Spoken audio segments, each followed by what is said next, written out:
Good morning, everyone. It is Tuesday, January 5th, and this is Nadex Morning Analysis. I am Todd Rich. I am with Nadex. With me is Brian Caprice from Keep Trading Simple.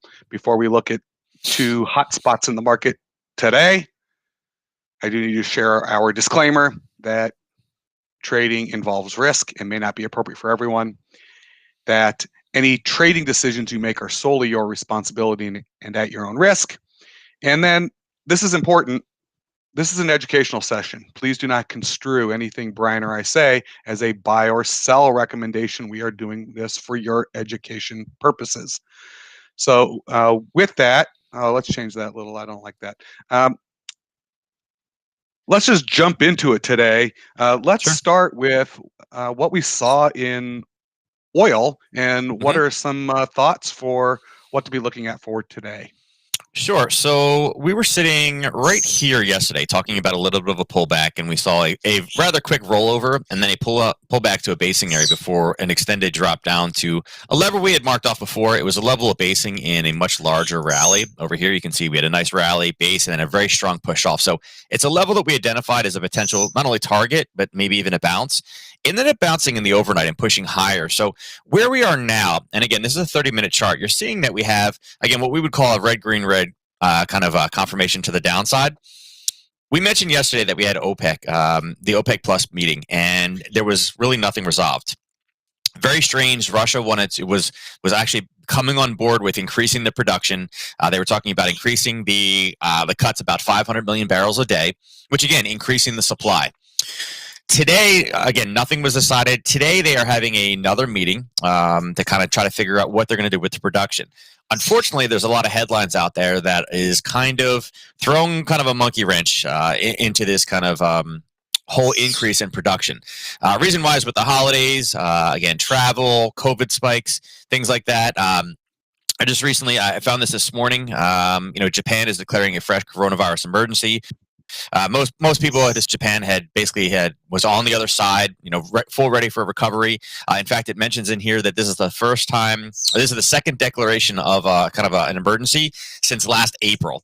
So even in countries that were seeing, great news, kind of feedback and things from COVID, it's starting to come back again. The UK itself is also now, I guess, officially locked down. Yep. Yeah, so I mean they're locked down, I guess, till February. So it makes this a very interesting situation. And again, OPEC it goes back to greed, right? I mean, greed and really survival at this point, fear for them, because if they produce more, we're starting to see countries lock back down again and putting people back on restrictions. I know Biden as well talked about additional restrictions that he could put on if we get the spike. I do know from parents, on my Sons Across team that are into healthcare, they're being told, be prepared, get as much rest as you can, that we are preparing for a record spike. And that's at my local hospital. So news like that kind of goes the exact opposite against kind of a bullish oil position. So again, them getting ready to kind of increase supply accompanied with data. And again, we're only 5 days out from New Year's, so we haven't seen kind of a full spike of what would have come from that yet. Right. A lot of things out there. Again, these may be more of a, couple days play than anything else. But I would say the way right now that oil is setting up, I mean, we obviously have a little bit of a high put in here. In the overnight, kind of a small level up here that we could be looking to take shorts off of. I'm more looking at this point where it's going to continue. And again, if it continues to break down, maybe below that $48, again, that's going to be a psychological level, being a round number. And, I can see potential targets today down into the 47.17, particularly if OPEC really doesn't come out with anything substantial and just has nothing for us. And again, a lot of this is going to, hinge on OPEC. Our meeting at 12 today, we may actually know more. Maybe OPEC will have some type of conclusion by then, but right now we don't necessarily have it. So again, news of additional lockdowns, OPEC meeting, and again, the U.S. kind of market coming online in the next 25 minutes could be a recipe for further short in this position. So let's take a quick peek over at the Nadex platform on that. And what I brought up here, this is a knockout. These are knockouts. And I've got your levels on here where we are right now. We started to see it peak out at this 48.50-ish level.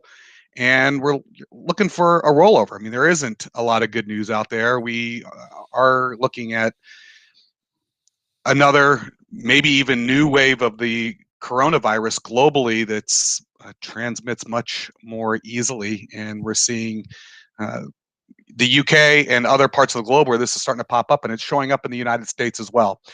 So it's definitely something to look at.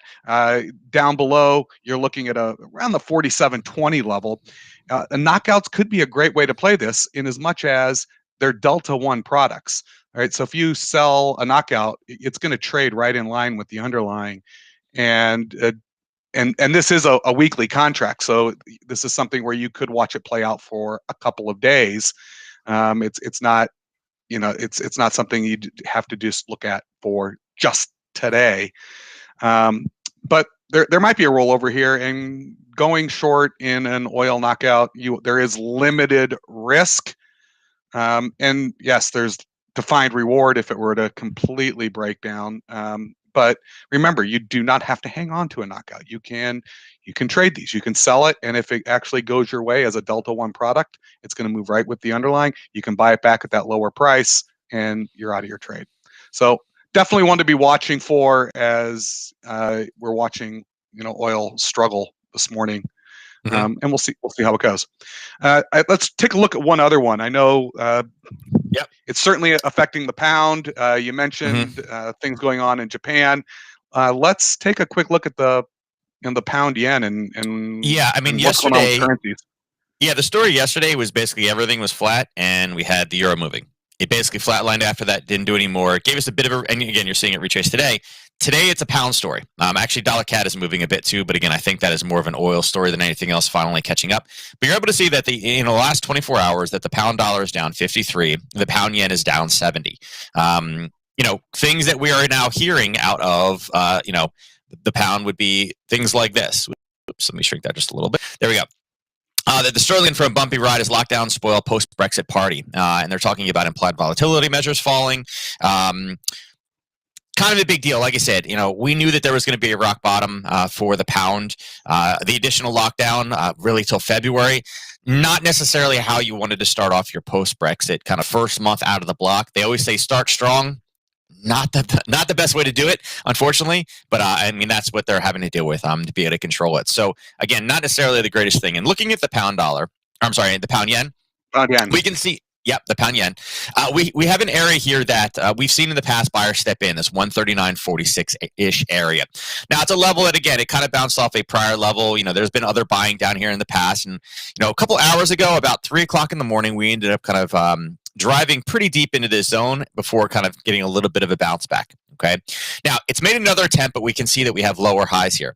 Typically, when we have an area like this that has been hit multiple times, it is ripe for kind of a breakthrough trade. Now, the interesting thing about this one is the 1-to-3 risk to reward ratio beyond the 134.46 is in a very, very good place. You can see this first line for those of you that can't see it. This is the 1-to-3 risk to reward ratio, right? If I bring it across, you can see that it's sitting right in the middle of what we would call a racetrack, right? Two large, very long, extended range body candles. So really, buyers are not coming back in until 138.88, which is actually right down near the 1-to-5 risk to reward ratio. For me, I make sure that I have at least a 1-to-3 in all of my trade setups. The fact that this has been hit now, again, you can say there's a bunch in here, but here's 1, here's 2, here's 3, and we're struggling getting any higher. Again, it's locking down. Things are getting worse. They're following behind. I mean, again, all the news is just negative on that one. We Right. get any strength from the yen today, which again we definitely could have. You can see what the yen was able to kind of put in yesterday, but any yen strength coming into this, again, that will continue to push us lower. So Yep. maybe not necessarily a knockout today, but maybe a call spread or a binary would be in order. So let's just flip it over and take a quick peek. And in fact, I want to save this layout so we can remember it for later in the week. Right.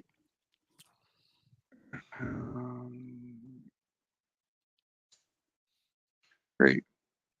There we go. There, I saved it. All right. Well, I actually have a knockout up here just to begin with, but we can always jump over and take a look at the knockouts, or I mean, I'm sorry, at the binaries. Do you see it? I mean, there are some knockouts in here if you were looking for this thing to roll over again, taking a short position, limited risk, limited reward, and it is rather interesting that 139 level that you know down below that, which is your 1-to-3 ratio. It does it fills that gap from earlier. So yeah, looking down, there's an opportunity potentially in the pound yen.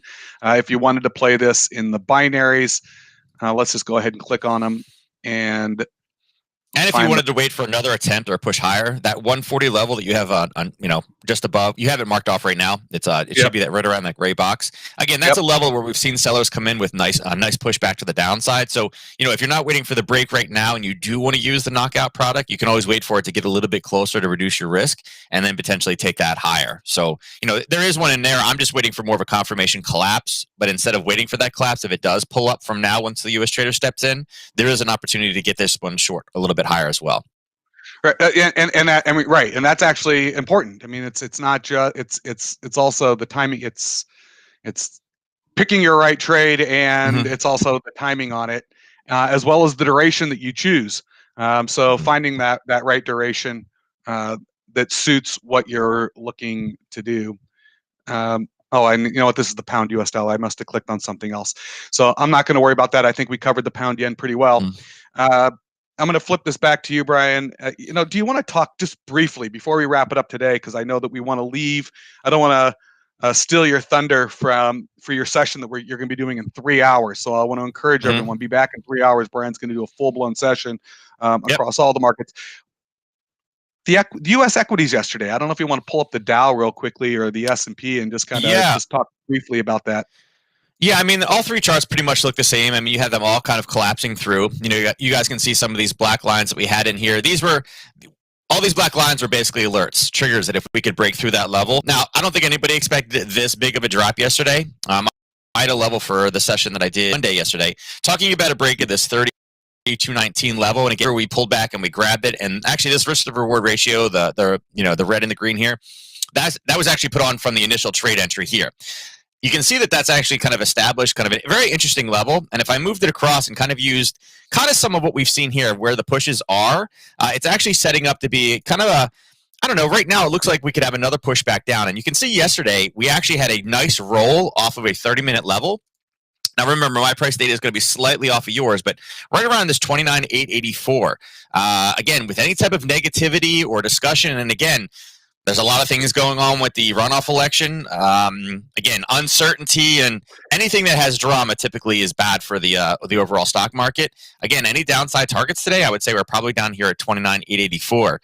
By noon today, most likely if this does turn and flip, it'll already probably be down there. I don't know that I'd be willing to take a second hit off of this one, but again, if we can get a little bit of a rally up, maybe around noon-ish, back up into that 3275, again, I could be willing to take another short on that one as well. But again, we can cover that one later on today. Perfect. Yeah, and that is important. This is something to look out for today as well as tomorrow. There is a lot of uncertainty in the U.S. in the political landscape. There's the Georgia runoff today. Going to change potentially control of the Senate. Not sure how that's all going to play out. That uncertainty, traders, investors don't particularly like uncertainty. I don't even know if we'll know what the outcome of that is today. We might not know for tomorrow or another day. I would assume not. Yeah, so, I would assume not. I think this one will have like a recount, another recount, and then another recount. So I think they're going to literally knock on everybody's door. Yeah, so I would expect, just with the political landscape, keep your eye on U.S. equities and how that could potentially impact the markets. With that, you have any questions for Nadex, please email us, customerservice@nadex.com. You have any questions for Brian, support@keeptradingsimple.com. Again, Brian will be back. If you're not registered for it, you can register on the Nadex website in our learning webinars section. He's going to be doing a full-blown breakdown of the markets. With that, want to let you all get ready to start your trading day in the next 15 minutes when U.S. equities open. And good luck in the markets. Catch you tomorrow, everyone.